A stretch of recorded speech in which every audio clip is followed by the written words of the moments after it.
Sigurado ako. Nandun talaga ako kagabi. Papunta sana ako sa bayan tapos bigla kong nakita sa di kalayuan ng tatay mo. Pauwi na siya.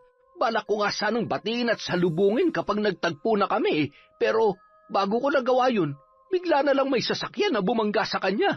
Buti na lang at nakapagtago ako ng mabilis. Pero ayun nga, sasakyan mismo ni na Madam Sonia ang nakita kong bumangga sa kanya. Pagkatapos nila siyang banggain, binalikan pa at sinagasaan ang katawan niya. Wala nang dapat pang patunayan. Alam kong kayo may gawa nito kay tatay. Kung inaakala niyong nagtagumpay kayo sa mga plano niyo dahil pinatay niyo ang punong abala namin, nagkakamali kayo. Baka nakakalimutan niyo lahat kami rito nagkakaisa. Isa lang ang paninindigan namin.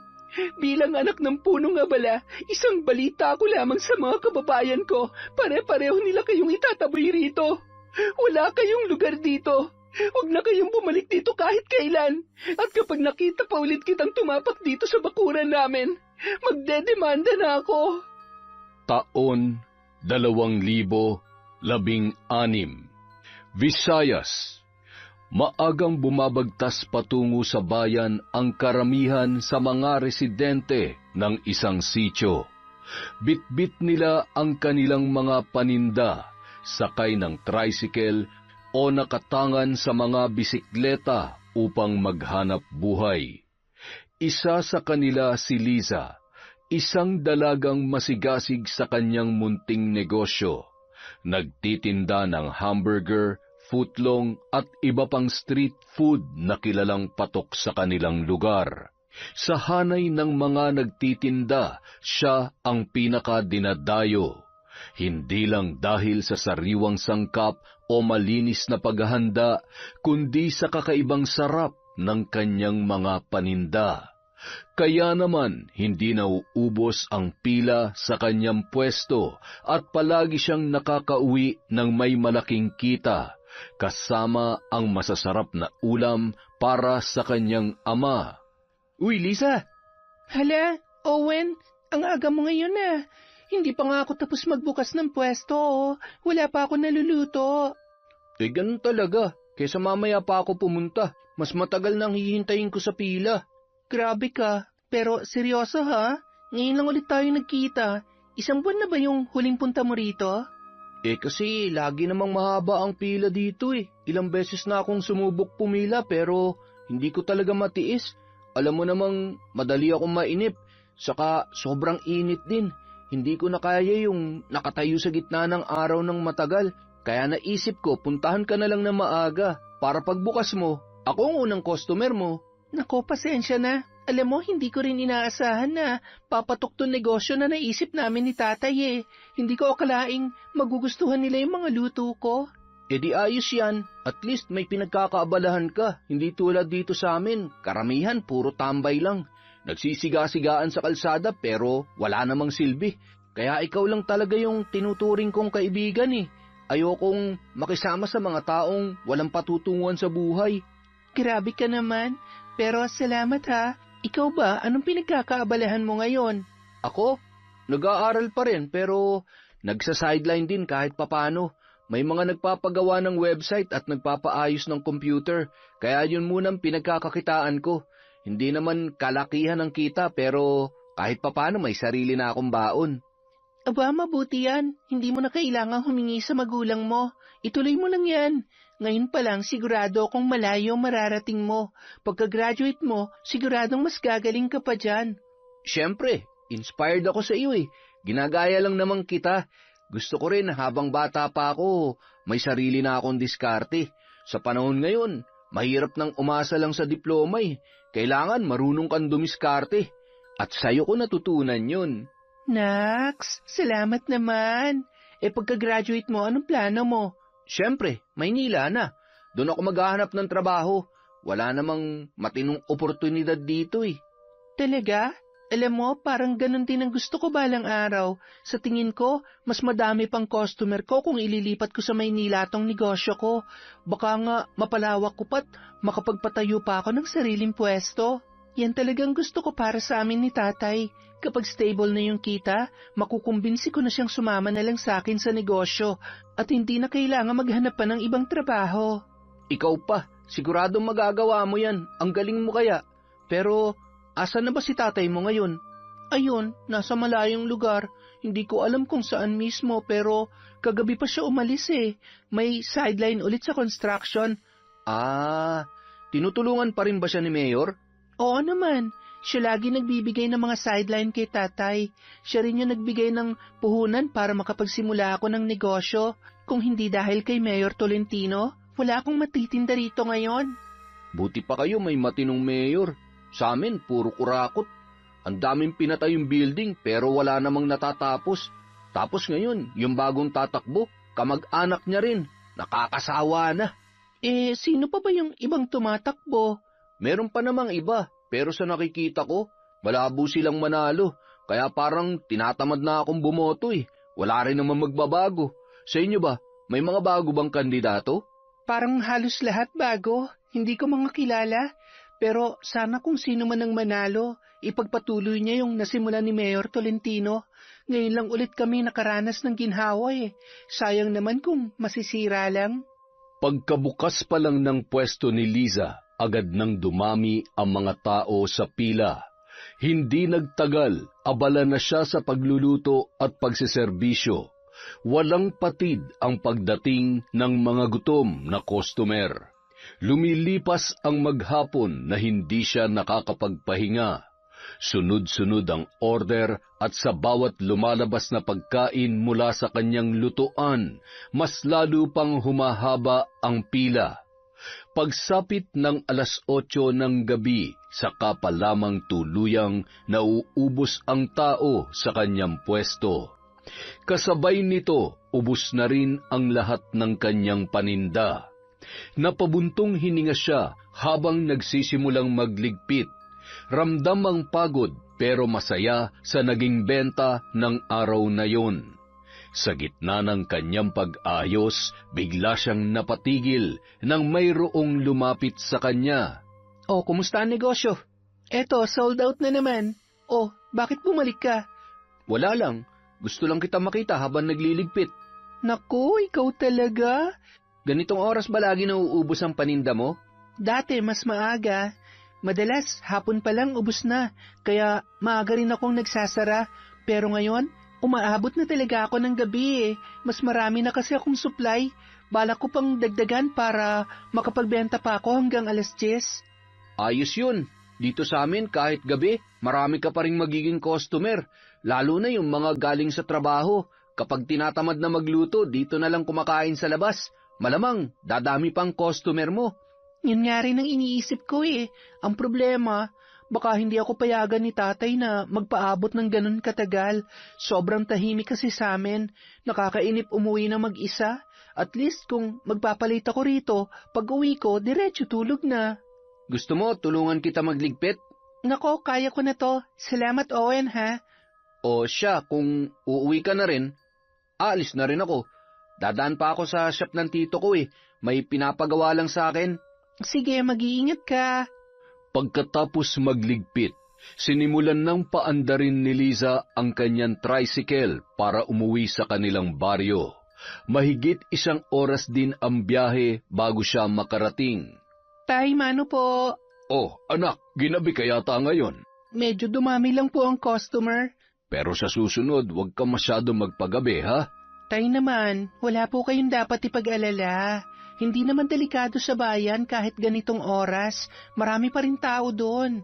Kaya yung masasamang loob, nag-aalangan lumabas. Saka, mabuti nga ito eh. Ibig sabihin, patok pa rin ang paninda natin kahit gabi na. Kung hindi lang ako naubusan ng supply kanina, baka hanggang ngayon may bumibili pa doon. Ganun ba? Ay, dapat nating ipagpasalamat sa Diyos yan. Lagi ka magdasal tuwing gagabihin ka, ha? Siyempre naman po. Nga pala, tay, ito pong ulam, oh. Wow, kalderetang manok, adobong sitaw. Paborito ko yan, ha. Ang dami mo namang iniuwi, anak. 2 lang naman tayong kakain. Ayos lang yan, tay. Tara na, gutom na ako eh. Gusto kong magpakabusog.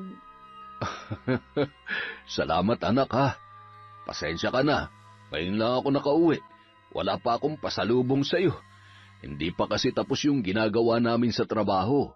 Saka, hindi ko pa sahod eh. Nako, Tay, wag niyo nang isipin yon. Hindi niyo kailangan gawin yon. Ako na po ang magpapakain sa inyo. Hindi tulad ng iba na sa magulang pa humihingi ng pagkain. Ayokong tumulad sa ganon. Hanggat malakas ang negosyo ko, ako magdadala ng pagkain at pera dito. Kung pwede nga lang, gusto ko na kayong patigilin sa trabaho eh. Tulungan niyo na lang ako sa bayan. Naiintindihan naman kita, anak.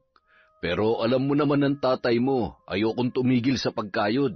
Pakiramdam ko kasi pag huminto ako, para na rin akong tumanda ng tuluyan. Kahit senior na ako, marami pa akong gustong gawin. Mas gusto ko pa rin yung may sariling trabaho at nakakagala. Nalilibang din ako nun. Hayaan niyo, Tay, pag yumaman tayo, ipapasyal ko kayo sa kung saan-saan, kahit sa ibang bansa pa. Talaga? Abay, gusto ko yan. Pero sa ngayon, anak, i-enjoy mo muna ang pagkabata mo. Minsan, pag wala akong ginagawa, turuan mo ako magluto para ako naman na magtitinda pag wala akong trabaho. Naiintindihan ko na gusto mo makatulong pero bigyan mo rin ng oras ang sarili mo. Makipagkaibigan ka, maglibang ka rin. Hindi masama magtrabaho pero may tamang edad para dyan. Salamat po, Tay. Tatandaan ko po yan. Huwag po kayo mag-alala. Sige anak, halika't kumain na tayo. Mukhang masarap tong luto mo. Kinabukasan, maagang nagising si Liza at tulad ng nakasanayan, wala na ang kanyang ama. Maaga rin itong pumapasok sa trabaho, kaya sanay na siyang mag-isa kapag sumasapit ang umaga. Tahimik siyang naghanda, nagluto ng almusal, nag-ayos ng paninda at siniguro na wala siyang makakalimutang dalhin sa bayan.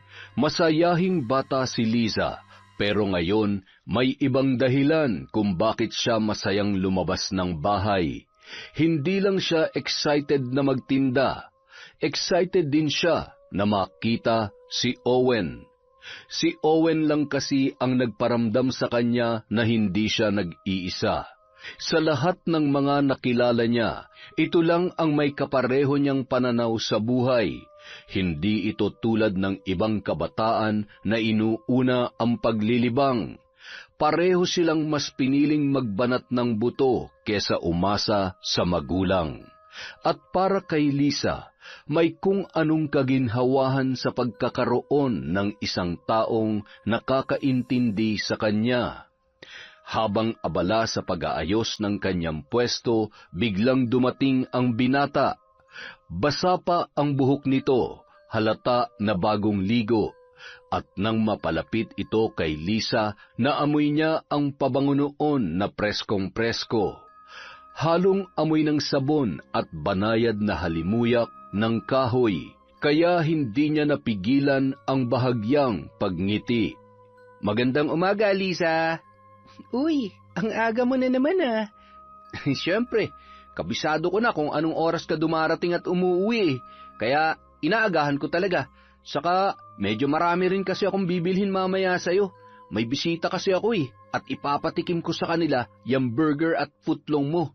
Habang abala sa pag-aayos ng mga sangkap, napalingon si Liza sa mga batang nagtatakbuhan at nagsisigawan sa kalsada. Puro pawis at dumi ang mga yon, pero halata ang kasiyahan sa kanilang mga muka. Isa sa kanila ang halos mabuwal sa sobrang bilis ng pagtakbo, habang ang iba naman ay nagtatawanan at walang pakialam sa mundo. Dahil sa nakita, biglang sumimangot si Liza. Hay nako, nandidiri talaga ako kapag nakakakita ko ng mga batang naglalaro. Sinasayang lang nilang mga oras nila. Kung tumutulong na lang sana sila sa mga magulang nila, may ambag sana sila sa mundo. Hindi yung puro laro lang na ganyan. Tapos pagdating sa bahay, magtatanong ng, Ma, anong ulam? Ay, ayoko talagang kinakaibigan yung mga ganyang bata. Higit sa lahat, ayaw na ayaw ko sa kahit anong laro. Napatawa na lamang si Owen sa sinabing yon ni Liza. Umiling ito habang nakapamulsa at tiningnan ang mga bata ng nakangiti. Para sa akin, wala namang masama sa paglalaro nila. Tulad natin, mga bata pa lang din ang mga yan. Normal lang yun. Sa edad nating to, hindi pa naman talaga dapat tayo nagtatrabaho. Tsaka, Iba-iba ang pamilyang kinalalakihan ng bawat bata, kaya hindi rin natin sila pwedeng husgahan kaagad.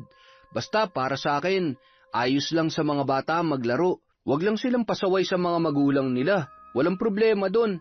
Hay nako, basta ako, hindi pwede sa akin yan. Kung ako lang ang magulang nila, hindi ko sila paglalaruin. Pagtatrabahuin ko na agad para matuto na sa murang edad. Hindi yung ganyan, nakakasikip lang sila dito sa kalsada. Napailing na lamang si Owen. Halatang aliw na aliw sa pagiging seryoso ni Liza sa kanilang pinag-uusapan. Okay lang yan, ano ka ba? Hayaan mo na lang sila. Bilisan mo na dyan ng pagluluto para makapagbukas ka na at nang makapila na ako. Hay nako, sandali nga lang, malapit na rin to. Samantala, nang mga sandaling yun ay may dumating na pulang sasakyan sa naturang sitio. Agad na bumaba si Sonia Aguilar. Huminga siya ng malalim. Tila ninanamnam ang hangin na hindi niya naramdaman sa matagal na panahon. Ngunit imbis na magmuni-muni, mas lumutang ang kanyang kasakiman. Hindi para sa ala-ala, kundi para sa mga oportunidad na nakikita niya sa paligid. Sumunod namang bumaba ang iba pa niyang mga kasamahan, kabilang ang kanyang anak na si Donald, na agad na nagtakip ng ilong at tila hindi komportable sa paligid. Grabe!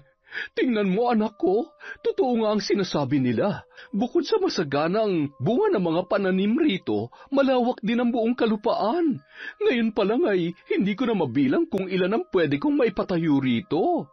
Mami, sigurado ba talaga kayo na dito kayo sa lugar na to tatakbo bilang mayor? Wala naman tayo masyadong kakilala rito eh. Tingin nyo ba mananalo kayo rito? Alam mo ang balita ko, halos lahat ng mga residente dito ay hindi nakapag-aral. Makaluma kasi ang culture ng mga tao rito. Bukod sa sinauna nilang pananamit, nasa panahon pa rin ng kalesa ang mga mindset nila. Ganyan ang mga taong mas madaling utuin kesa sa mga nakakasalamuha natin sa Maynila. Maniwala ka anak, kayang-kaya kong manalo rito. Eh bakit naman kasi mayor pa? Dapat dumiretso na kayo sa Senado, Mami. Sayang naman ang popularidad nyo kung dito lang kayo tatakbo. Hindi ka rin may boboto ng ibang supporters mo na hindi taga rito sa bayan na to. Anak, dito ako lumaki at nandito halos lahat ng kamag-anak natin. Matagal lang ako nagsilbi sa Maynila pero dito talaga ang hometown ko. Di hamak na mas malaki ang chance kong manalo dito.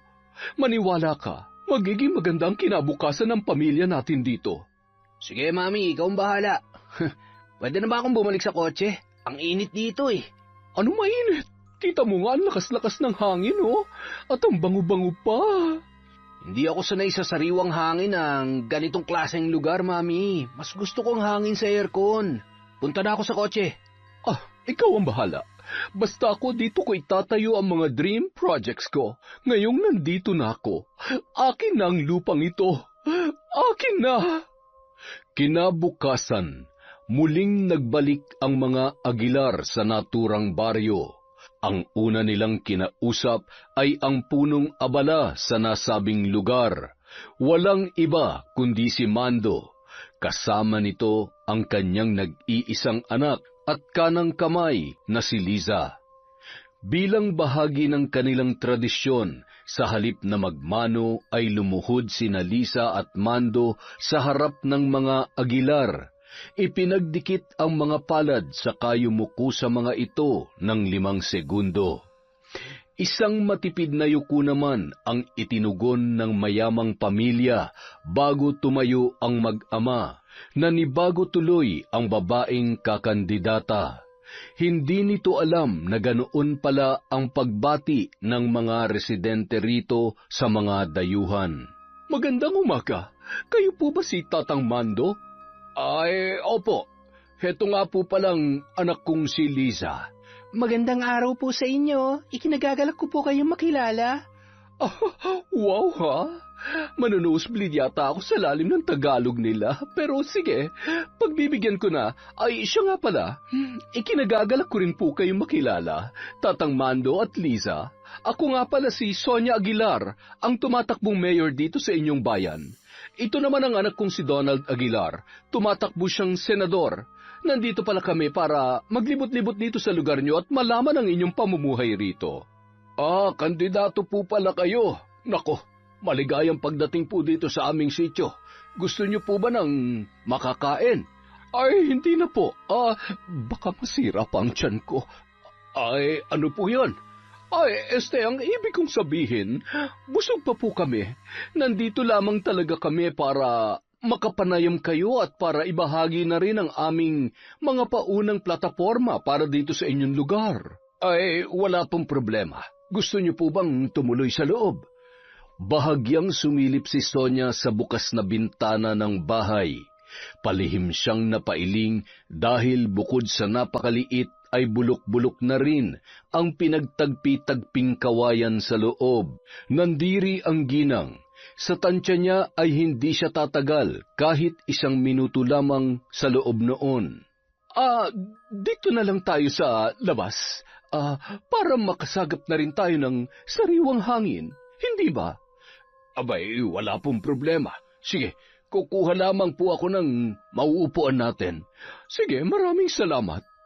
Tay, ako na lamang po ang kukuha. Nang mailatag na ang mga upuan sa labas, nagsimula na ang panayam ng mga Aguilar sa punong abala. Nagtagal ng mahigit 1 oras ang kanilang pag-uusap. Halos lahat ay tungkol sa mga achievements ng pamilya Aguilar sa mundo ng politika. Tila ipinakikilala nila ang kanilang sarili para magpa-impress sa mahirap na komunidad ni Lisa at Mang Mando.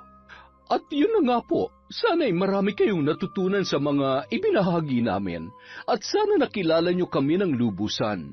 Wala kaming ibang hangad kundi ang makatulong sa mga Pilipino. Kaya naman yun ang dahilan kung bakit buong pamilya namin ay nasa loob ng politika. Hindi lang Luzon ang sakop namin, pati na rin tong Visayas at Mindanao. Halos lahat ng pamilya namin kalat dito sa buong Pilipinas. Ganyan kaming magsilbi sa bansa. Oo nga po. Mahusay. Maganda po yan. Maraming salamat po sa pagbisita ninyo rito sa sityo namin. Sa susunod na mga araw, pababalik kami rito at mamamahagi ng kaunting tulong sa mga kababayan ninyo. Isa itong sityo ninyo sa mga prioridad namin na pagandahin at paunlarin. Sana'y suportahan niyo po ako, pati na rin ang anak ko sa Senado. Opo naman. Maraming salamat po sa inyo.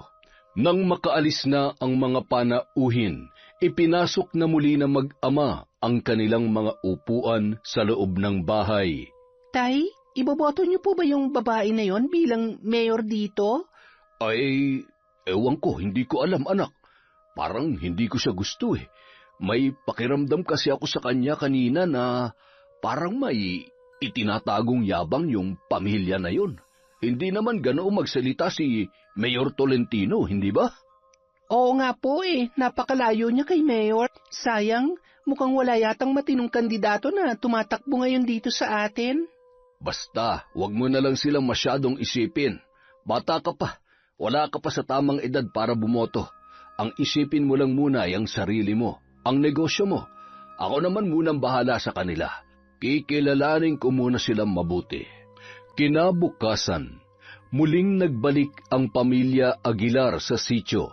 Mas enggrande na ang dating ng mga yun. Sa gitna ng isang munting entablado, ipinalabas nila ang isang video presentation kung saan ipinagmamalaki ang magiging proyekto nila. Mga modernong gusali, malalawak na subdivision at isang bagong bayan na para daw maging high class at dayuhin ng mga turista. Habang pinapanood ng mga residente ang video, namigay naman si Sonia Aguilar ng bigas at pagkain. Walang patid ang kanyang matamis na ngiti. Subalit hindi ito isang simpleng pagbibigay. May nakapaligid sa kanya na kumukuha ng video para tiyakin na makikita ang lahat ng kanyang ginagawang kabutihan. Hindi ito papayag na walang kamera sa bawat anggulo ng kanyang pamimigay. Inabot ng hapon ang programang yun At habang nagliligpit na ang kanilang team, tahimik na nag-usap sina Sonia at Donald sa isang tabi. Mami, nakita mo ba yung balita? Kumakalat na yung isang video mo sa Tagbilaran noon. Naalala mo yung speech mo, mga 5 taon na nakakalipas? Yung sinabi mo na kapag hindi ka binoto ng mga tao, hindi mo itutuloy yung pagbibigay ng lupa sa kanila. Ito na nga bang sinasabi ko eh. Masyado ka kasing nagpapakakampante. Kita mo, kumilos na mga kalaban. Ginagamit nila yun para siraan tayo. Eh ano ngayon? Bakit ba kasi iniintindi mo pa ang mga yan? For your information, hindi ako affected dyan. Saka hindi rin yan makakasira sa pagtakbo ko rito. Maniwala ka sa akin. Wala naman marunong gumamit ng social media rito. Tapos yung mga karatig na lugar nila, mukhang hindi na rin updated sa mga issues na yan. Saka may kinuha na rin akong mga tao para i-handle ang mga yan online. Wala kang dapat alalahanin, anak. Akong bahala dito. Mananalo ko. Mananalo tayo. Sinabi ko lang naman, Mami, para alam mo rin. Mas mabuti na rin na alam mo. Mahirap na at baka kung ano-ano na naman ang gamitin nila laban sa atin kapag masyado pa tayong nanahimik. Hayaan mo sila. Ako mismo magpapatahimik sa kanila oras na mapaupo ako sa pwesto. Kilala ko na kung sino ang mga naninira sa akin. May kalalagyan ang mga yan. Ang hindi nila alam, hindi kalayuan may isang pares ng mga mata na lihim na nagmamasid. Nakadukwang sa likod ng isang puno si Liza. Nanlalamig ang mga kamay at tila pinipigil ang sariling huminga ng malakas. Narinig niya ang lahat ng pinag-usapan ng mag-ina. Tay, may kailangan po kayo malaman. Oh, ano ba yon, anak? Ay teka, ako na dyan sa mga pinggan. Kuha ka na lang ng tubig natin. Sige po, pero heto tay, hindi kayo maniniwala sa narinig ko kanina. O ano ba kasi yun? Yung pinag-uusapan ni na Ma'am Sonia at yung anak niyang senador, parang may balak yata silang patahimikin ang mga naninira sa kanya online, oras na makaupo siya. Parang may masama silang binabalak dito sa atin, tay. Sigurado ka? Sinabi nila yon?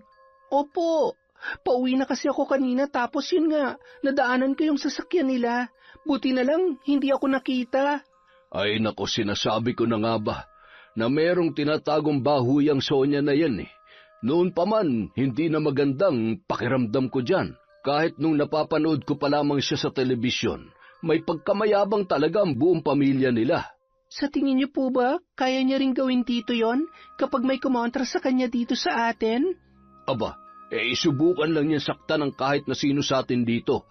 Ako ang makakalaban niya.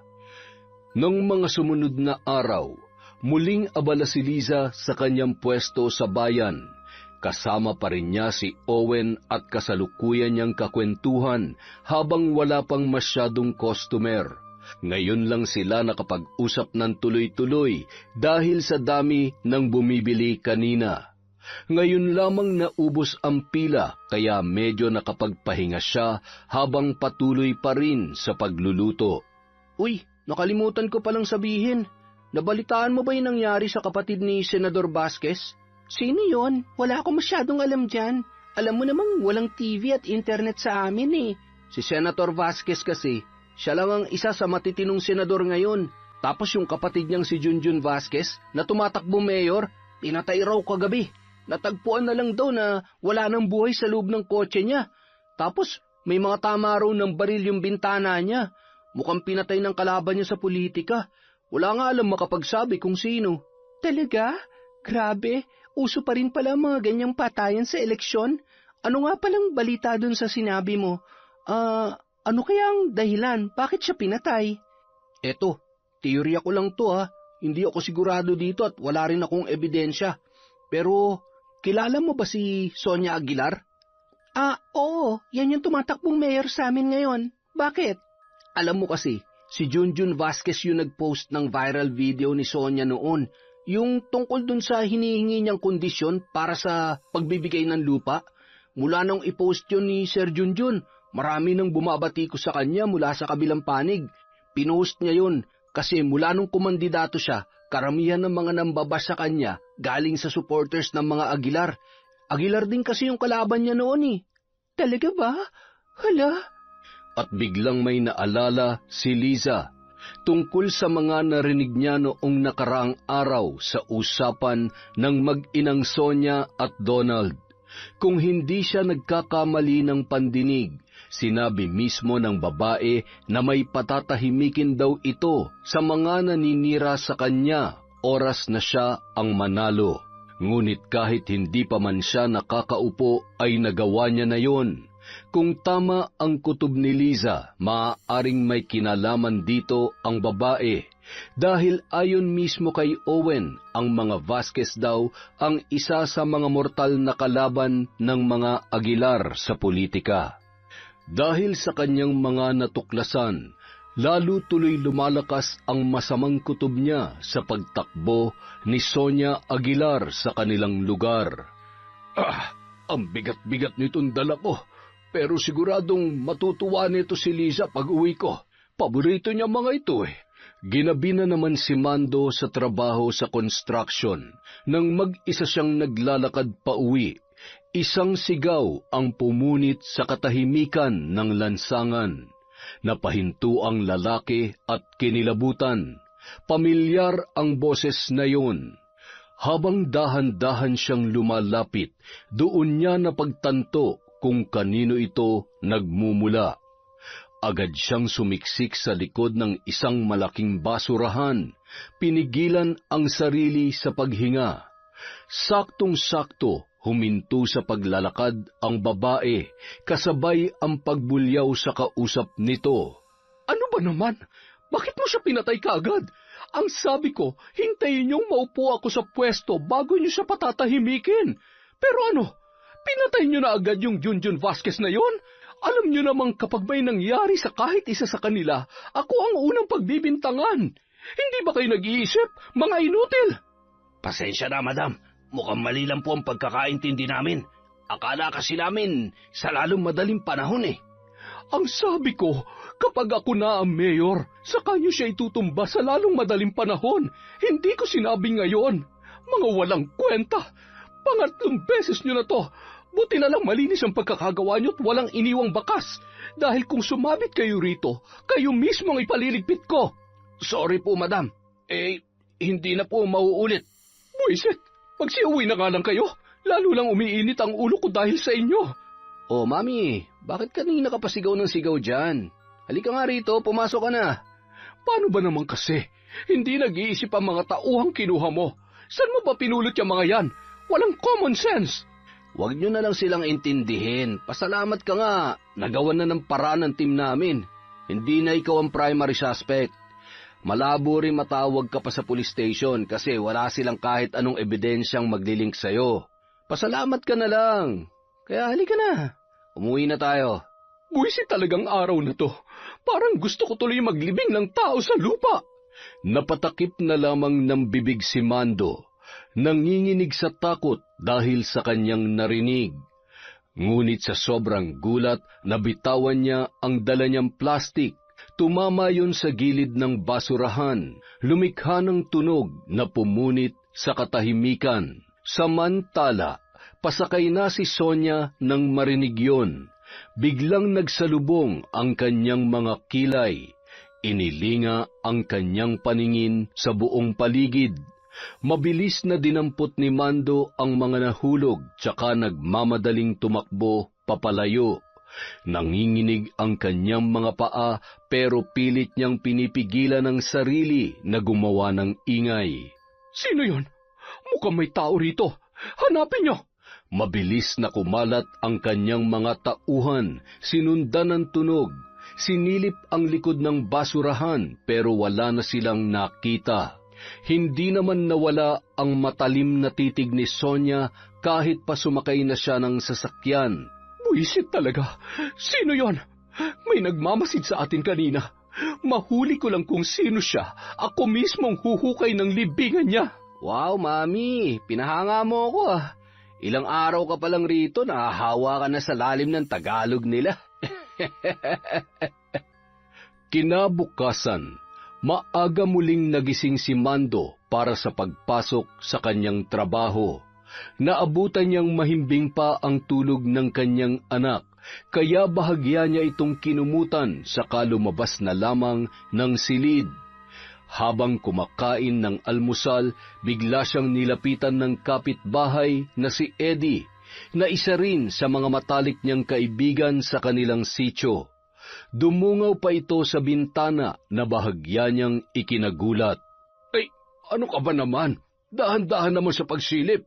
Lagi mo na lang akong ginugulat eh." Oy, pare, nabalitaan mo ba? Patay na raw yung Junjun Vasquez, yung kapatid nung mabait na politiko na kumakalaban sa mga Aguilar. Eh, kahapon ko pa nalaman yan.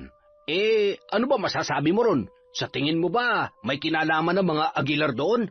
Silang dalawa lang naman ang mortal na magkaaway, hindi ba? Hindi lang may kinalaman. Si Sonia mismo nag-utos ng pagpatay. Alam ko ang totoo. Ah, talaga ba? Napilitan pang pumasok ang lalaki sa loob ng bahay. Pagkatapos ay umupo ito sa harap ng lamesa niya, nakatabi lamang ng bintana. Sigurado ka ba, pare? Paano mo naman nasabi yun? Kasi kagabi, nakita ko si Sonia na kasama ang mga tauhan niya. Narinig ko mismo sa kanya na pinapagalitan ng mga tauhan niya dahil napaaga raw masyadong pagpatay sa taong yun. Muntik na nga ako mahuli. Buti na lang at nakatakas ako kaagad. Grabe, kung ganun totoo palang mamamatay tao ang pamilyang yun. Korap na nga kriminal pa. Kaya walang makukuhang boto sa akin ng mga yan. Sabihan mo rin ang mga kakilala mo na huwag silang iboboto. Nako, wala sa pamilya ko may balak na iboto sila. Kahit ano pang pagbibidang gawin nila rito. Akala siguro nila mauuto nila tayo dahil lang sa tayo ang pinakamahirap sa komunidad na ito. Nagkamali sila ng lugar na pinuntahan. Kahit na hindi akong pinakamataas sa buong bayan, malaki pa rin ang galang at respeto sa akin ng mga tao rito. Tiyak akong salita ko pa rin ang pakikinggan nila kesa sa mga Aguilar na yan. Dapat lamang. Basta kung kailangan mo ng tulong, tawagin mo lamang ako, pare, ha? Hindi rin ako papayag na maupo rito yung Sonia Aguilar na yan. Wala naman nagawa yan sa dati niyang posisyon. Puro pagpapayaman lang ang alam ng mga yan. Habang naglalakad si Mando patungo sa kabilang bayan, naabutan naman niya ang sasakyan ng mga Aguilar sa isang ugali. Wala sana siyang balak tapunan ng pansin ang mga ito, pero bigla naman niyang narinig ang boses ni Sonia na bumati sa kanya. Iritang-irita ang matanda sa tuwing maririnig ang boses na yon. "Oh, Tatang Mando, nandito pala kayo. Magandang umaga po. Bakit ang aga nyo naman masyado?" Magandang umaga rin po, Madam Sonia. Papunta po ako ngayon sa trabaho Naku, tamang-tama. Balak din sana kitang puntahan sa inyo mamaya. Buti na lamang at nagkita na tayo rito. May nais sana akong sabihin sa inyo, Tatang Mando. Ano po ba yon? May mga papeles po akong dala rito. Mga dokumento para sa mga proyektong plano ko sa lugar ninyo. Kailangan ko lang po ng pirma ninyo bilang katibayan na nakapagpaalam ako sa inyo at may permiso ko para sa projects na yon. Kinuha ni Mando ang mga papeles. Hindi lang niya pinahalata, pero lihim niya yung binasa. Sinuri niya ng mabuti ang bawat nakasulat sa papel. Doon niya nalaman na hindi yun tungkol sa katibayan o permiso, kundi isang kasunduan na kapag pinirmahan niya ay pwedeng mapunta sa mga Aguilar ang pag-aari sa kanilang lupa. Ang mas masaklap pa, nakipagsabwatan ito sa barangay pati na rin sa ilang mga opisyal doon para maisulong ang proyektong yon. Pirma na lamang ni Mang Mando bilang pinuno ng kanilang komunidad ang kailangan para maging balido na ang naturang dokumento. Pasensya na po, madam. Hindi ko po kayang pirmahan ang papeles na ito. Ano po? Bakit po? Hindi niyo po ba nababasa? Hindi niyo ba alam basahin? Gusto niyo po ba ako na magbasa para sa inyo? Permission paper lang po ito para may katibayan kami na alam niyo ang proposal namin para sa project sa lugar ninyo. Pasensya na, madam, pero didiretsuhin na kita. Naiintindihan ko kung ano nakasulat sa dokumentong yan. Huwag mo sanang palabasin na hindi ako marunong magsulat o magbasa. Kahit hindi nakapag-aral ang karamihan sa mga residente namin, Hindi naman kami bobo at tanga para mapaikot lamang ng ganito. Alam ko na kapag pinirmahan ko ito bilang punong abala ng sityo, mapapasa inyo ang lupa na pag-aari namin. Maaangkin nyo ang tanging bagay na iniwan sa amin ng mga ninuno namin, na pilit naming ipinaglaban at pinrotektahan sa loob na mahabang panahon. Pasensya na po, pero wala po kaming balak ibigay ang kahit katiting ng aming lupa, at hindi rin po kami interesado sa mga proyektong itatayo nyo roon. Pinangangalagaan po namin ang kalikasan sa aming lugar, at hindi kami papayag na putulin ang mga puno roon at sirain ang malinis naming ilog at sapa para lang sa mga subdivision at building na ipapatayo ninyo. Hindi ko po kayang pirmahan ito, Madam Sonia. Humihingi po ako ng paumanhin at sana'y maunawaan niyo po ako. Sana rin, irespeto niyo ang aking desisyon bilang punong abala. Pero, nagkakamali po kayo. Wala naman po masama sa papel na ito, Tatang Mando. Hindi naman namin aagawin ang lupa niyo sa inyo. Tutulungan lang naming umangat ang mga buhay ninyo at mapaganda ang inyong lugar. Pasensya na po, Madam. Pero maghanap na lamang po kayo ng ibang lolokohin. Gaya po ng aking sinabi, hindi kami interesado sa kung anumang proyektong itatayo ninyo. Kontento na po kami sa kung anong meron kami ngayon. Pero, hindi po pwede yan. Nakahanda ng lahat ng kailangan para sa project na yan. Hindi na pwede yung ginagawa niyo ron ngayon. Kailangan niyo magbago. Bago na ang panahon ngayon, kailangan niyo makisabay. Wala pong magbabago sa desisyon naming lahat. Maraming salamat po, Madam, at pasensya na kayo. Hindi na hinintay pa ni Mando na makapagsalita ang babae. Tinalikuran niya na yun kaagad at hindi niya na rin namalayan ang pagtalim ng paningin nito sa kanya. Kung ganon, marunong ka palang bumasa at magsulat, ha? Sige, kung hindi kita makukuha sa ganitong paraan, gagamit ako ng tradisyonal na paraan para makuha ang gusto ko sa inyo. Walang kaalam-alam si Mando na may kakilalang mambabarang si Sonia sa isang lugar sa Siquijor. Balak niyang lapitan ang taong yun para magpatulong sa bagong plano na nabubuo sa kanyang isipan. Iba na ang proyektong kanyang gagawin at sisimulan niya na ito sa lalong madaling panahon.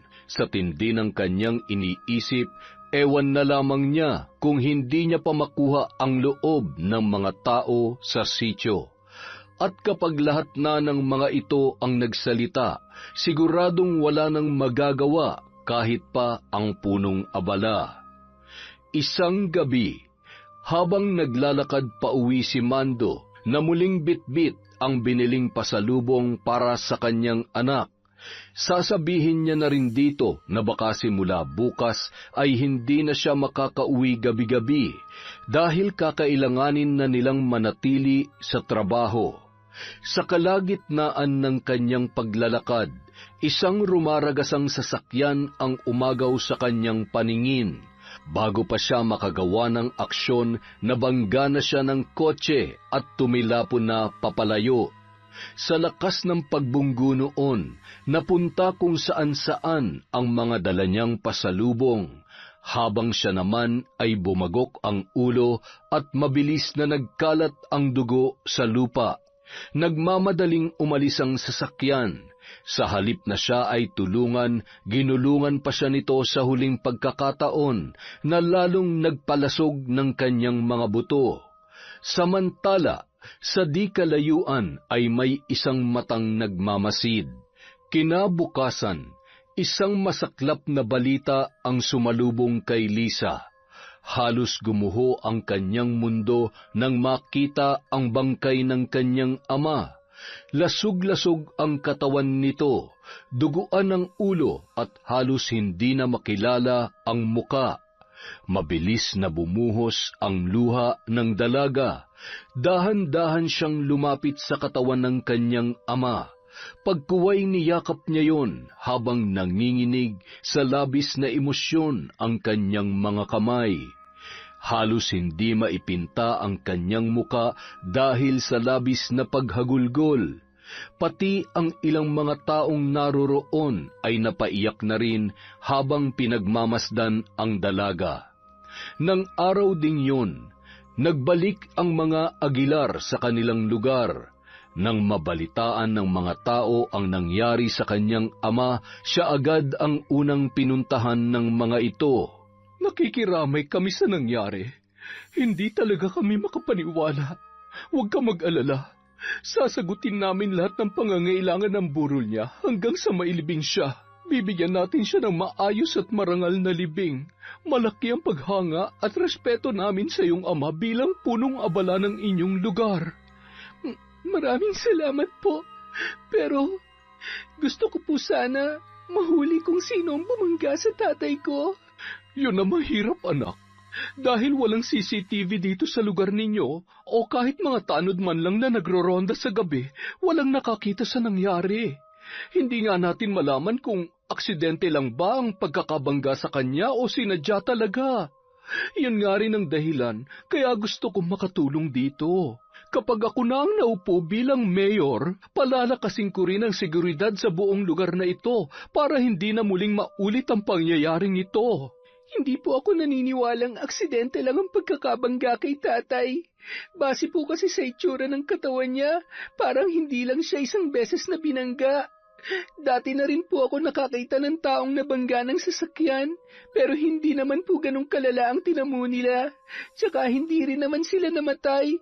Yung iba nga sa kanila nakatayo pa, kaya nakakasiguro po ako na sinadya talaga ang pagbangga kay tatay.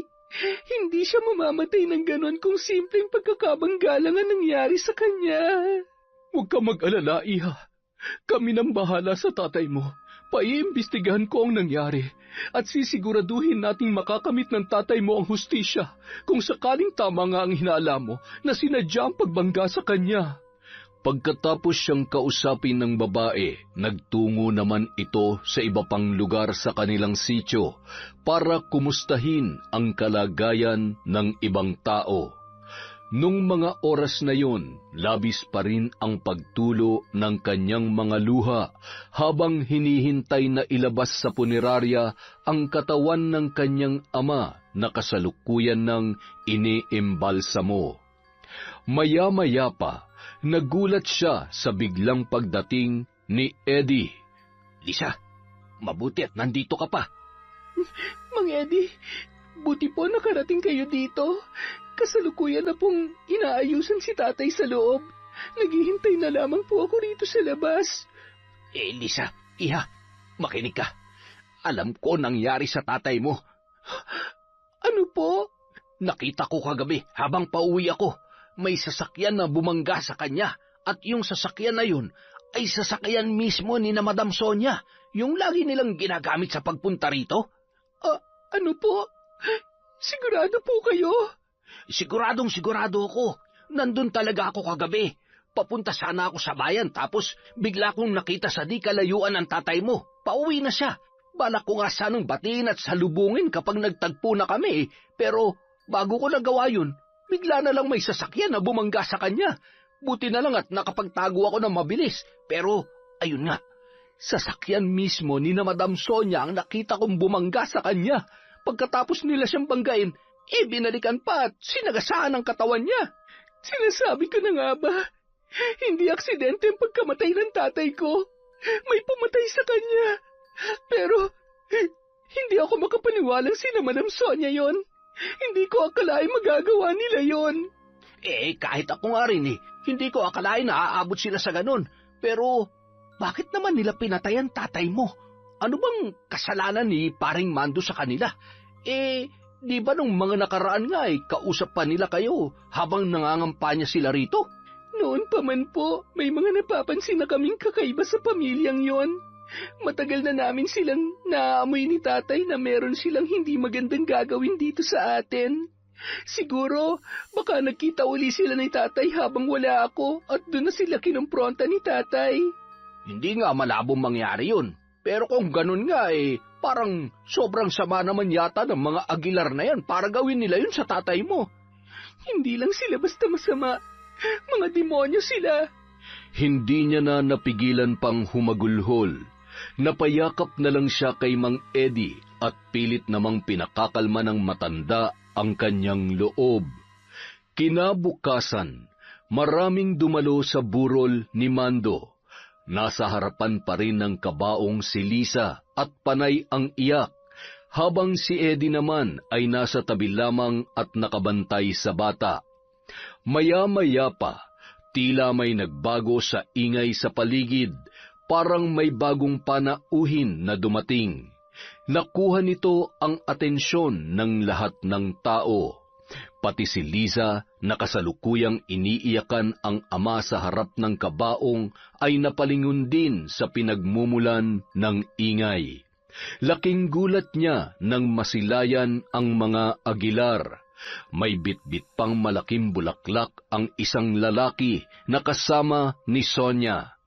Lumapit ang mga ito sa kanya at nagtangkang hawakan ang kanyang kamay. Nakikiramay kami, Iha. Hindi! Nagulat ang mga tao sa narinig at nagbulungan. Lisa, bakit parang galit ka?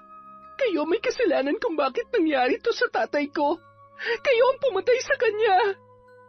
Ano bang sinasabi mo, Liza? Hindi kita maintindihan, anak. Huwag niyo ako matawag-tawag na anak. Huwag na kayo magpanggap. Kayo ang bumangga kay tatay, di ba?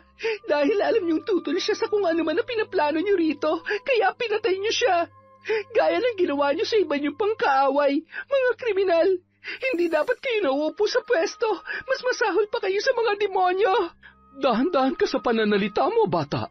Huwag mo kaming sigawan dito. Huminahon ka lang. Alam kong masakit na nangyari sa tatay mo, kaya naiintindihan ko kung wala ka sa kondisyon ngayon. Pero huwag ka naman masyadong magpalamon sa galit. Gaya ng sinabi ko sa iyo, tutulungan ka namin sa investigasyon sa kaso ng tatay mo para mapatunayan kung may pumatay ba talaga sa kanya.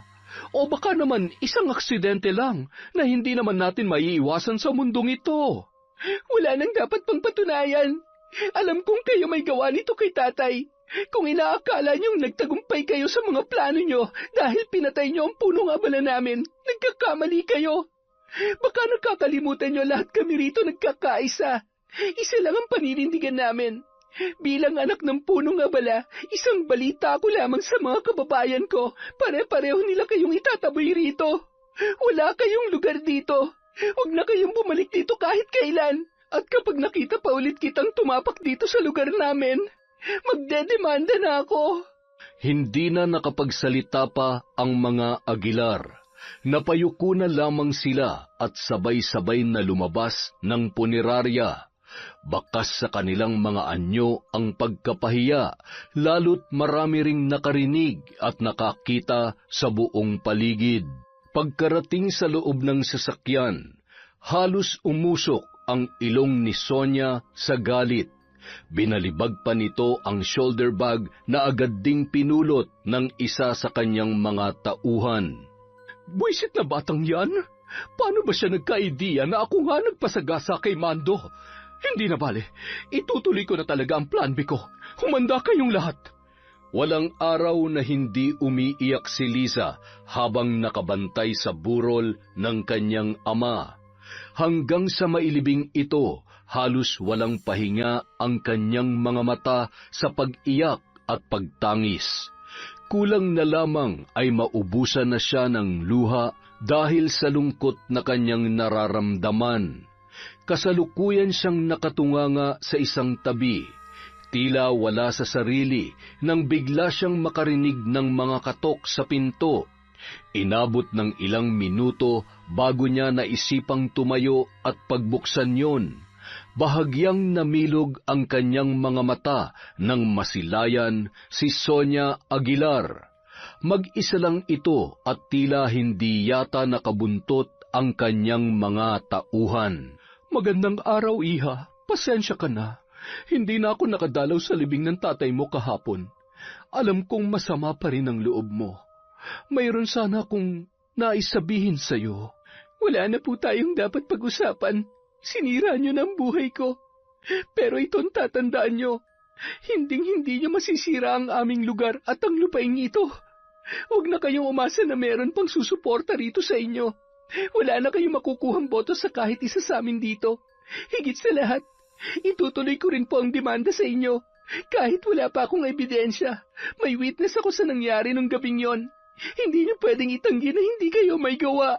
Sa katunayan, nandito nga ako para humingi ng tawad sa iyo. Kahit wala naman kaming kasalanan sa nangyari, ako nang nagpapakumbaba. May dala nga pala ako rito. Isang bagto, iha. Mga kalahating milyon ang laman nito. Tanggapin mo sana bilang tulong para makapagsimula ka ulit sa iyong buhay. Huwag mo sanang masamain ito, ha? Hindi ko po kailangan ng pera niyo. Hindi niyo ako masisilaw sa kahit anong salapi o yaman na meron kayo. Hindi na magbabagong isip ko. Itutuloy ko ang demanda sa inyo at hindi rin po ako titigil hanggat hindi ko napapatunayan na kayo ang nasa likod na nangyari sa tatay ko.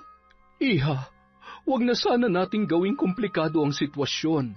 Kahit ano pang iba tumong bintang sa amin, wala kang magagawa. Wala kaming kasalanan. Nandito ako para magbigay ng tulong sa iyo. Isang tulong para makapagpabago ng buhay mo, kahit na mag-isa ka na lamang. Sa ayaw at sa gusto mo, kakailanganin mo ito para mabuhay mo ang sarili mo. May sarili po akong negosyo. Wala kayong mapapala sa panunuhol na ginagawa nyo. Umalis na kayo rito. Kung ayaw nyo makalimutan ko na mas matanda kayo sa akin. Maya-maya lang din lalabas na ako at pupunta sa mga bahay-bahay para isa-isang sabihan ng mga kabaryo ko na huwag kayong iboto. Kaya kung ako sa inyo, umatras na kayo ngayon pa lang. Dahil kung hindi, sama-sama kaming gagawa ng ingay para dungisan ang pangalan nyo. Malapit ng eleksyon, kapag nagkaroon pa kayo ng isang issue, siguradong malaki ang epekto nito sa reputasyon ninyo. Kung ganon, sige. Wala na ako magagawa. Siguro, ibibigay ko na lamang ito sa judge na hahawak sa kaso ng tatay mo. Para kahit magdemanda ka, hindi ka na rin papanigan ng korte. Sayang, binigyan na kita ng pagkakataon para maayos ang buhay mo, pero ikaw na mismo ang sumira nito. Tinalikuran na siya ng babae, dala ang bag na puno ng pera. Nais pa sana niya itong sagutin pero hindi na siya nakakilos dahil sa labis na galit. Halo-halong emosyon ang sumasabog sa kanyang utak. Hindi niya napigilan ang pagsarado ng mga kamao dala ng sobrang galit.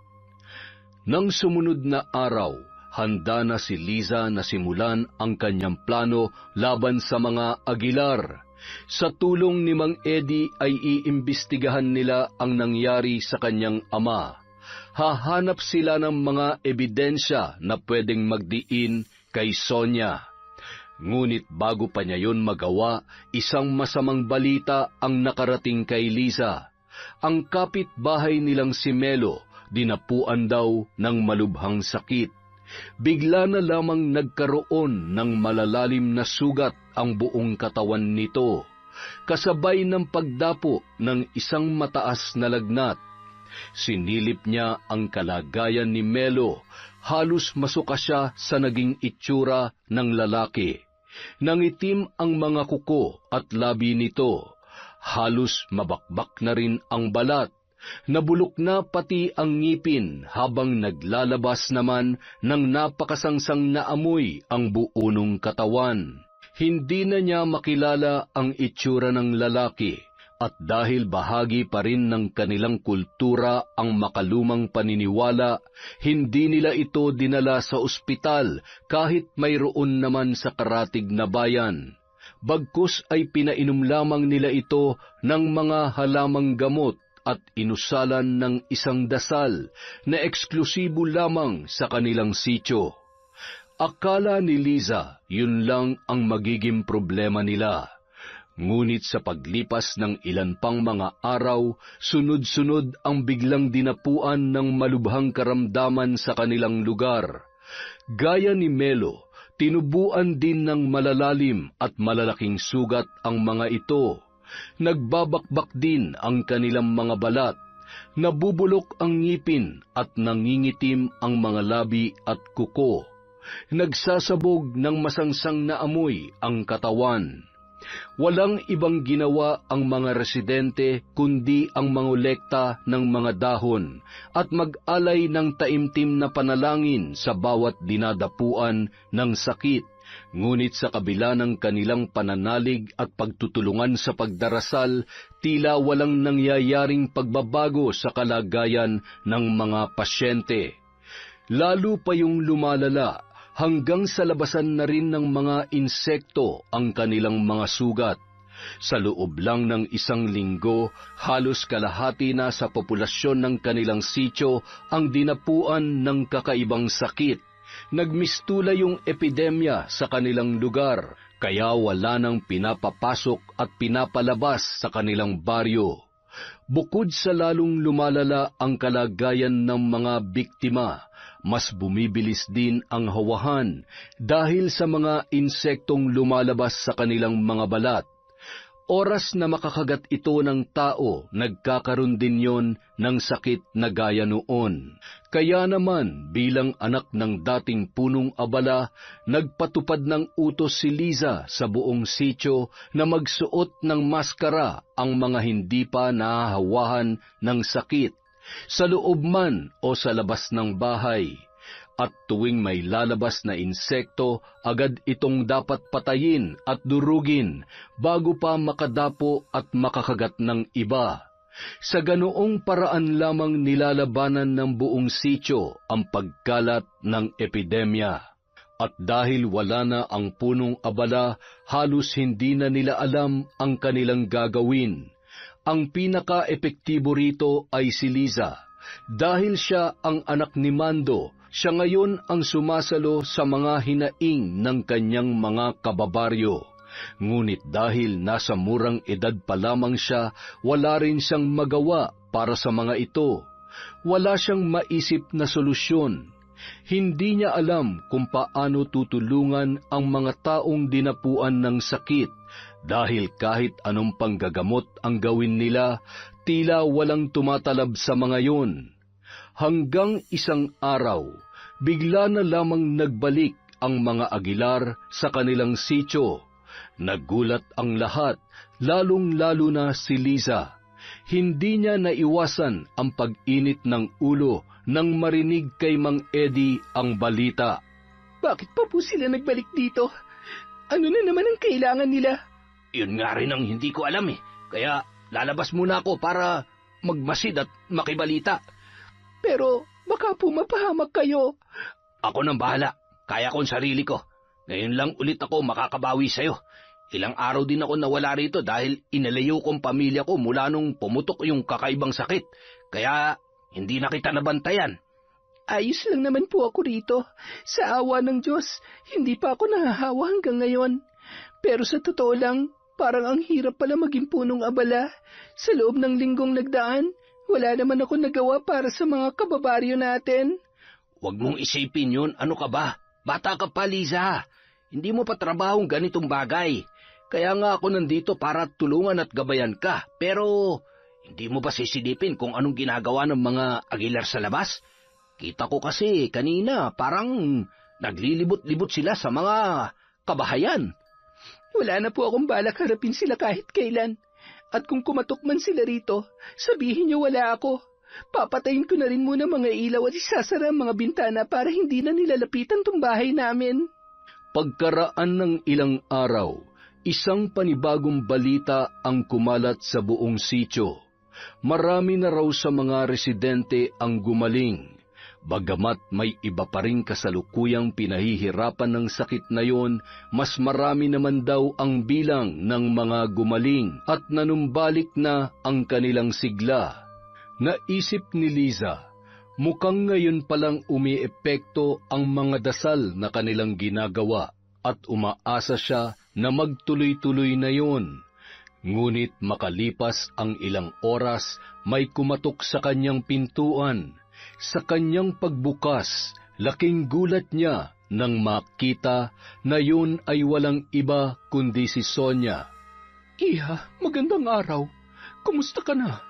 Nandito nga pala kami para hindi ba't may usapan na tayo? Ayoko na makikita na pupunta kayo dito. Pero hindi mo alam kung gaano kalaking tulong ang nagawa namin sa mga kababaryo mo. Kami ang naghahatid ng lunas dito. Ang mga lunas na dinala namin ang dahilan kaya marami na sa kanila ngayon ang gumagaling. Kaya lang kita pinuntahan dito para ihatid ang balitang ito, para mabawasan na rin ang bigat sa iyong kalooban. Ano po bang ibig niyong sabihin? Paano kayo nakatagpo ng lunas sa isang sakit na hindi pa naman nadidiskubre? Paano ko ipapaliwanag sa iyong lahat kung alam kong hindi mo rin naman ako paniniwalaan? Kaya nga gusto ko sana magkaayos na tayo. Dahil mas marami tayo matutulungan kapag magkasama tayo at tanggap nyo kami rito. Hindi ko po kayo matatanggap dito. At lalong hindi kayo matatanggap ng mga kababaryo ko. Wala sa amin ang boboto at susuporta sa inyo. Kaya kahit ano pang tulong ang gawin nyo, wala kayong mapapala sa amin. Tingnan lamang natin, bata. Gayon pa man, pasensya ka na ulit sa abala. Gaya ng dati, muli siyang tinalikuran ni Sonia na parang gustong mang-asar. Talagang inuubos na ng babaeng yon ang kanyang pasensya.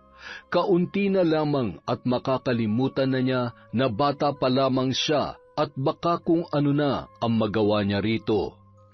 Nang sumunod na mga linggo, nagkaroon ng motorcade ang ilan sa mga tumatakbong mayor sa kanilang lugar. Tahimik lang na nanonood si Liza sa bintana ng isang eksena ang umagaw sa kanyang pansin. Nagulat na lamang siya nang biglang lumakas ang mga sigawan ng sina Sonia Aguilar na ang dumating. Kumakaway pa ito sa mga tao habang nakasakay sa likod ng isang magarang truck. Hindi siya makapaniwala sa kanyang nakikita. Bakit ganon? Bakit pumapalakpak ang mga tao sa kanya? Ano nangyayari dito? Napilitan na lamang siyang lumabas ng bahay at nakiusyoso sa mga tambay sa gilid. Bakit po parang sinusuportahan pa nila si Madam Sonia? Ay, ano ka ba naman, Liza? Hanggang ngayon ba, galit ka pa rin sa kanya? Ha? Bakit po hindi? Kami kasi, nagbago ng tingin namin sa kanya. Napatunayan niya na kaya niya tayong tulungan sa kahit na anong sakuna o kalamidad. Kita mo naman na nangyari. Sa lahat ng mga tumatakbo rito na nagbigay ng mga tulong at dasal ay sina Sonia lang ang nakapagpagaling at nakapagpahinto sa sakit bago pa ito kumalat sa buong lugar. Kung hindi dahil sa kanya, baka ngayon ay laman na tayo ng balita dahil sa lumalalang sakit. Salamat sa Diyos, dumating ang isang katulad niya rito. Kaya wala na kaming dahilan ngayon para hindi siya suportahan. Pero, siya po ang pumatay sa tatay ko. Kahit si Mang Eddie nakita niya ang nangyari nung gabi. Sila po ang sumagasa kay tatay. Hindi po natin dapat sinusuportahan ang mga taong ganyan. Sakim sila sa kapangyarihan. Gagawin nilang lahat, makuha lang ang gusto nila at mapanatili lang ang kanilang pangalan sa itaas. Liza, wala nang naniniwala sa ganoon. Napatunayan na ni Madam Sonia na mabuti ang kanyang intensyon. Sa tingin mo ba, magpapadala siya ng mabisang lunas dito sa sitio kung hindi niya tayo mahal? Wala na akong iba nakikitang kandidato na mas hihigit pa sa kanya. Sigurado nga ako, mahihigitan din niya ang mga nagawa rito ni Mayor Tolentino. Hindi! Hindi pwede to! Hindi totoo yan! Nang matapos ang motorcade, magkasama muli ang mag-inang Aguilar sa loob ng sasakyan. Walang humpay sa pagtawa ang babae habang iritang-irita naman ang kanyang anak. Mami, ano bang ginagawa mo? Kanina pa ako nababanas dyan sa tawa mo. Pwede ba tumigil ka? Bakit ako titigil? Ito ang tamang panahon para mag-celebrate, anak. Kita mo ang reaksyon ng mga tao sa atin kanina? Tayo ang pinakasinigawan at pinalakpakan ng malakas. Tagumpay lahat ng plano ko. Nakuha na natin ang tiwala ng mga tao. Ano ba kasing ginawa mo? Nagpatulong na naman kayo sa mambabarang? Si Arma Lucia ang tumulong sa akin. Siya ang mambabarang nakakilala ng tita Banet mo sa Siquijor. Sa kanya ako nagpatulong para gumawa ng isang sakit na ipinakalat ko rito sa sitio. Dahil siyang gumawa ng sakit, siya rin ang nakakaalam ng lunas noon. At yung gamot na yon ang ginamit ko para pagalingin ang mga tao rito. Kita mo? Paniwalang-paniwala sila sa ginawa ko. Kaya, sikat na sikat tayo rito. Talaga? Si Arma Lucia? Pero mayaman siya, hindi ba? Paano siya naging mambabarang? At saka, nasa Maynila siya ngayon, hindi ba? Bakit? Kailangan ba lahat ng mambabarang ay mahirap at mukhang dukha? Alam mo, ang mga mangkukulam at mambabarang sa panahon ngayon, kaya na rin makipagsabayan sa modernong pamumuhay ng mga tao. Kaya nila makisalamuha kahit kanino sa liwanag. Hindi sila mga isolated lang na tao na nakakulong lang sa probinsya at walang ibang ginagawa kundi magkalat ng sumpa. Itigil mo na yung mindset na ganyan, ha? Dahil sa barang, sigurado ng panalo natin sa eleksyon. Wala nang makakapigil sa pagsikat ng pangalan natin dito at dapat magpasalamat ka. Eh di wow, so ano nang balak nyo sa susunod? Ipapabarang nyo na lang lahat ng mga nakakalaban nyo sa politika? Good idea! Bakit ba ngayon mo lang naisip yan? Sana pala, hindi ko na lang pinapatay si Junjun Vasquez, pati si Tatang Mando. Kung pwede ko naman pala silang ipabarang na lang, para malabo na talagang pagsuspetsahan ako ng mga tao. Ay, bakit kasi ngayon ko lang naisip ito? Hay nako, Mami. Hindi mo naman maiisip yun kung hindi ko sinabi. Kaya dapat sa akin ka magpasalamat. Ay, oo nga pala anak. Siyempre, maraming salamat sa suggestion mo. Ngayon, alam ko na kung anong gagawin sa mga magbabalak na bumangga sa atin. O, ano ng plano nyo ngayon? Wala na tayong ibang dapat gawin ngayon kundi mag-relax. Sigurado na ang panalo natin sa eleksyon. Kapag naupo ako, babaguhin ko ang buong sitio. Ililipat ko sa ibang lugar ang mga dukhang tao ron. Saka ko lilinisin ang lugar nila at gagawing commercial place. Yun lang ang tanging paraan para mapakinabangan yon. Sayang naman kasi, nakagitna sila sa mga maunlad at maiingay na bayan tapos sila tong pinakatahimik at napag-iiwanan? Gagawin kong paraisong kanilang sitio. Samantala, labis naman ang pag-iyak ni Liza habang nakaluhod sa harap ng altar. Hindi siya makapaniwala na babaliktad sa kanya ang kanyang mga kababaryo. Dahil wala na ang kanyang ama, wala na ring tumatayong punong abala sa kanilang sitio. Kaya naman ang mga kababaryo nila ay unti-unti nang nawawalan ng landas at natutukso na ng mga sakim at trapong politiko. Diyos ko, bakit po ganon? Bakit parang nakalimutan na yata ng mga kababayan ko ang aming ipinaglalaban? Bakit ang dali na nilang nasilaw sa pagbabalat kayo ng mga nakatataas na tao? Sa inyo na po ako humihingi ng tawad sa kung ano man ang gagawin ko ngayon. Ito na lamang po ang naiisip kong paraan para pigilan ang mga sakim sa kung ano man ang binabalak nila sa aming lugar. Hinalungkat ni Liza ang mga lumang kagamitan ng kanyang ina. At natagpuan niya sa lumang aparador nito ang mga sinaunang kagamitan na ginagamit noon sa pambabarang. Ayaw niya sanang gawin yon, pero ito na lamang ang nakikita niyang paraan para pigilan ang pagpasok ng isang mapanganib na tao sa kanilang lugar. Malinaw na sa kanya ang lahat. Nakasisiguro siya na si Sonia Aguilar din ang may pakana ng kumalat na sakit sa kanilang baryo. Imposibleng makahanap agad ito ng lunas ng ganoon kabilis sa isang hindi pa kilalang sakit. Kaya malakas ang kanyang kutob na plano itong lahat ng babae para makuha ang tiwala ng kanyang mga kababaryo. Hindi siya papayag na patuloy pang maghahari-harian ang pamilyang yon. Marami na silang kaso na natakasan at pinagtakpan, at ito na lang ang nakikita niyang paraan. May lahing mambabarang ang kanyang ina.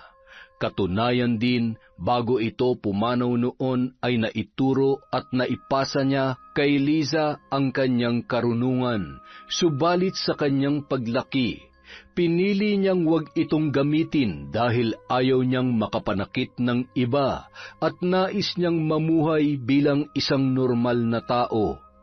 Pero sa pagkakataong ito na ang tamang panahon para magamit niya ang karunungan na pilit niyang ibinaon sa limot. Kaya naman ng gabing yun, inilatag niya sa lamesa ang mga kagamitan ng kanyang ina. Mga lumang garapon, langis, palayok, pinatuyong dahon at mga kandila. May itim na pulbura siyang inilagay sa palayok, sa kanya yon hinaluan ng tuyong mga dahon at kaunting patak ng kanyang dugo. Dinikdik niya yon hanggang sa maghalo ang mga sangkap, sa kanya pansamantalang itinabi sa gilid. Mahigit kalahating oras siyang lumuhod sa harapan noon at umusal ng dasal na tanging siya lamang ang nakakaunawa. Saka siya kumuha ng isang kandila at marahan yung hinipan. Pagkatapos ay dahan-dahan niyang sininghot ang usok na nagmumula roon. Kinuha niya ang isang garapon at marahang binuksan yun.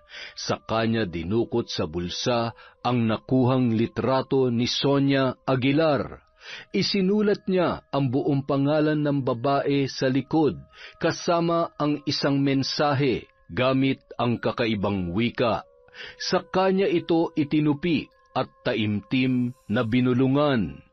Isinilid niya yon sa loob ng garapon sa kapinatakan ng kaunting kandila. Pagkatapos ay muli niyang kinuha ang palayok at ibinuhos ang laman noon sa loob ng garapon.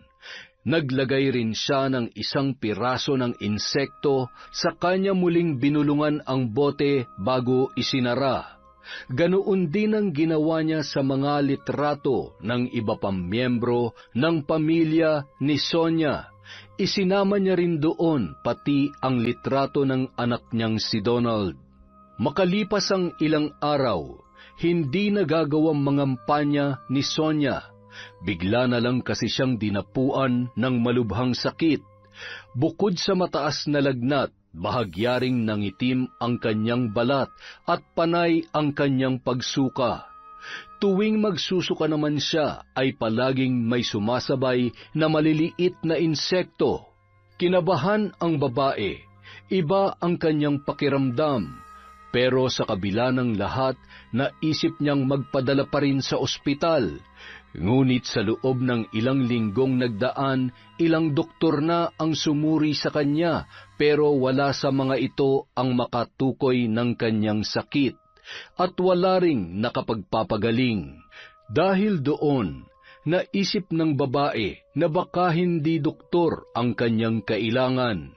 Ipinatawag niya mismo ang kakilalang mambabarang para siya ay gamutin. Ngunit ayon dito, hindi raw siya basta-basta magagamot. Kailangan daw muna nilang talunin ang mambabarang na gumawa nito sa kanya. Ngunit pagkaraan ng 3 araw, nagulat na lamang siya nang ibalita ng kanyang tauhan na patay na raw si Arma Lucia. Natagpuan daw itong naaagnas sa sarili niyang silid habang may mga gumagapang na insekto at lumalabas sa kanyang bibig. Grabe ang kilabot na naramdaman ni Sonia. Alam kasi niya na bago makontra ng isang mambabarang ang sakit, kailangan muna nitong kalabanin ang mambabarang na gumawa nito. Ngunit kapag ito ay natalo, hindi rin nito mapapagaling ang kanyang karamdaman. Dahil dito, unti-unti na siyang nawalan ng pag-asa. Si Arma Lucia lang ang makapangyarihang mambabarang na kanyang kakilala. Hindi niya na alam kung saan pa siya magpapahanap ng mas magaling pa doon. At higit sa lahat, wala rin silang ideya kung sino ang pwedeng gumawa nito sa kanya.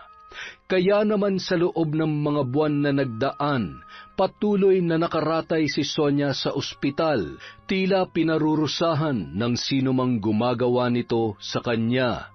Hindi alam ng mga doktor kung ano ang gagawin, kaya binibigyan na lamang siya ng mga gamot na makapagpapabagal sa kanyang paglala. Pero wala na ring maibigay na permanenteng lunas ang mga yun. Samantala, hindi lamang si Sonia ang nagkasakit. Dahil sa loob din ng mga buwang lumipas, 15 sa miyembro ng kanilang pamilya ang dinapuan ng ganoong karamdaman, kabilang na ang kanyang anak na si Donald. Dahil dito, Hindi na sila nakapangampanya pa at sa kauna-unahang pagkakataon ay napilitan silang umatras sa eleksyon. Hindi yon matanggap ng babae. Walang araw na hindi siya umiiyak dahil doon.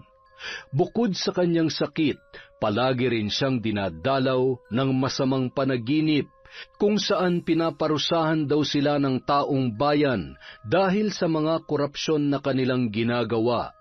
At tuwing siya ay magigising, ramdam niya ang pananakit na ginawa ng mga tao sa kanyang panaginip. Napaiyak na lamang si Sonia. Hanggang kailan pa kaya siya magtitiis sa ganitong kalagayan? Isang araw, nagulat siya nang biglang bumukas ang pinto ng kanyang silid. Nakita niya ang kanyang panauhin. Walang iba kundi si Liza. Lisa, ikaw ba yan? Anong ginagawa mo rito? Gusto ko lang kumustahin kung buhay ka pa. Tama nga ang hinala ko. Ang masamang damo, matagal mamatay. Ha? Anong ibig mong sabihin? Kaharap mo ngayon ang taong nagbigay ng parusa sa'yo. Anong ibig mong sabihin? Ikaw ang may pakana nito? Ikaw ang nagbigay ng sakit sa akin? Akala mo siguro hindi ko malalaman na ikaw ang nagpakalat ng sakit sa sityo. Tapos ikaw rin ang nagpamudmod ng mga lunas para mapaikot mo mga kababaryo ko at makuha ang loob nila. Tama ako, di ba? Bakit ka nagsasalita ng ganyan? Wala kang kasing sakim, Sonia. Kayo ng buo mong pamilya. Lahat gagawin nyo, wag lang kayo maagawan ng posisyon. Abot hanggang langit ang kasakiman nyo sa pera at kapangyarihan. Liza, ikaw ba talaga yan? Bakit ganyan ka magsalita? Si Liza ka ba talaga? Kamusta ka na, Madam Sonia? Ang laki na pala ng pinagbago mo. Hindi ako sanay na makita kang nakaratay dyan. At lalong hindi ako sanay na marinig ang boses mo na nanghihina. Hayop ka! Ikaw ang gumawa nito! Ibalik mo ko sa dati kong kalusugan! Ibalik mo ang lakas ko! Napakasama mo! May taning na nga ang buhay mo. Ang lakas pa rin ng loob mo magpanggap na malakas. Sa tingin mo ba may magagawa ka kahit lantang gulay ka na lang dyan? Kahit gamitin mo pa lahat ng pera mo, hinding-hindi ka nagagaling. Ako lang ang pwedeng magpagaling sa'yo, tandaan mo yan. Pakiusap! Tama na! Ayoko na! Tama na! Hindi ko na kaya to! Hindi ko na kaya! Kung inaakala mong kayo ng pinakamakapangyarihan dito sa bansa dahil lang sa pangalan at impluensya nyo, nagkakamali kayo. Masyado nang mataas ang lipad nyo. Kailangan nyo nang bumaba sa lupa. Ano bang gusto mong gawin ko para mapatawad mo na ako? Kanina parang gusto mo pa akong laitin. Ngayon nagmamakaawa ka na? Diretsuhin mo na lamang ako. Ano bang kailangan mo para matigil na ito? Ang kailangan ko ay hustisya para sa ginawa mo sa tatay ko at sa buong sityo namin. Makukuha ko lang yon kung mamamatay ka rin. Hindi. Parang awa mo na, Lisa.